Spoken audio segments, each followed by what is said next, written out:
شما عرض بکنم بنده همین روزهایی که الان در خدمت شما هستیم من کارم رو از ساعت 5 صبح شروع میکنم. یعنی شروع کار من از ساعت 5 صبحه.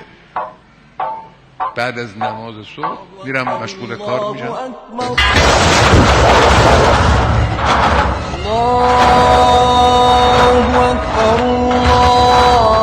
وصیت‌نامه چی نوشتی شما؟ کجا خاکم کنن؟ دوست ندارم گریه کنن سر مزار. دوست نداری قرآن بخونن؟ دوست نداری برات نماز بخونن؟ دیگه نماز نخونن، شادی کنن. من کارم رو از ساعت 5 صبح شروع میکنم. من قبلا تمرین ورزشی میدادم، مربی ورزش با چاقو، اجازه بفرمایید، مربی ورزش هستم و اونا برای تمرین داخل کلاس بود. من کارم رو از ساعت 5 صبح شروع میکنم. به حکم دستگاه قضایی جمهوری اسلامی ایران یه بیگناه به اسم نوید افکاری داره هر لحظه به تناب دار نزدیکتر میشه و اگه صداشو خفه کنن، اگه تنها بمونه زندگیش ازش میگیرن و آبم از آب تکون نمیخوره. یه دلیل و مدرک تو این پرونده لعنتی نیست که بگه ما گناهکاریم اما نخواستن صدامونو بشنون. فهمیدم دنبال یه گردن برای طلاقشون میگردن. من کارم رو از ساعت 5 صبح شروع میکنم. اما به من گفتن داداشید حسین دونا مهدی دونا خودت دست تایی با هم دوار بزنیم به خونه وادت کمک کن پدر مادره دا ولی میکنیم. از اومد روحی شکنزه میکردن، از اومد دسمی شکر بهم میزدن، منو کشتنم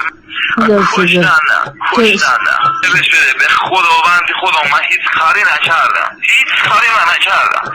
من نتونستن اصل کاریره بگیرن. من گرفتنم گفتن این کلت کلش مالی توی گفتم نه، زدنم گفتم مالی منه، گفتن با این بگو من تیر زدنم گفتم من تیر زدم، دوباره زدنم گفتن فلانو باید بگو خونه والده تحصیلی، گفتم حسین مهدی دونه دار بزنیم مادره تو بیمارستانه بالا سرش هم برای خونه والده درد.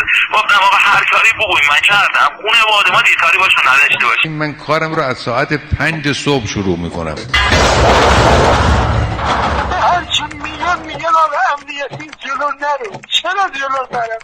راست میگی، کارا رو میگی، به خدا بابا به دسته این پینه بستن نه.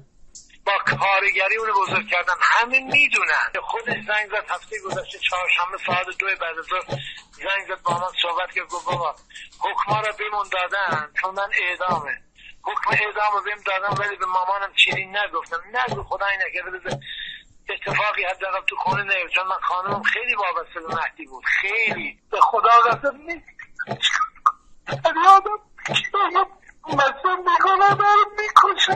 من کارم رو از ساعت 5 صبح شروع میکنم. زن حالت چطور؟ من خوبی؟ خودش روح الله زن و امثال شما که این خط رو میگن در اون آتشه میدمن و باعث میشه اون به اغتشاش کشیده بشه. بالاخره اغتشاشات شما میگین اغتشاشات، ما میگیم اعتراضات. اونجا شما به مردم خیانت نکردی؟ به مردم خیانت نکردم. خیلی ها رو درگیر کردی. خیلی ها رو که بودن کف خیابون بود. من کارم رو از ساعت 5 صبح شروع میکنم.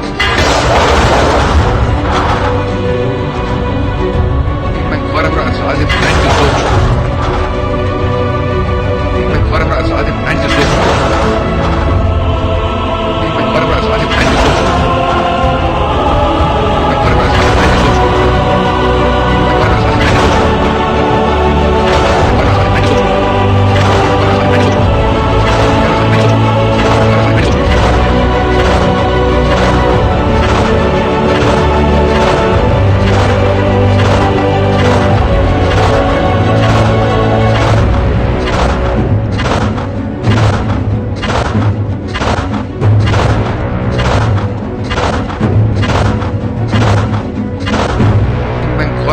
ساعت 5 صبح شروع میکنم.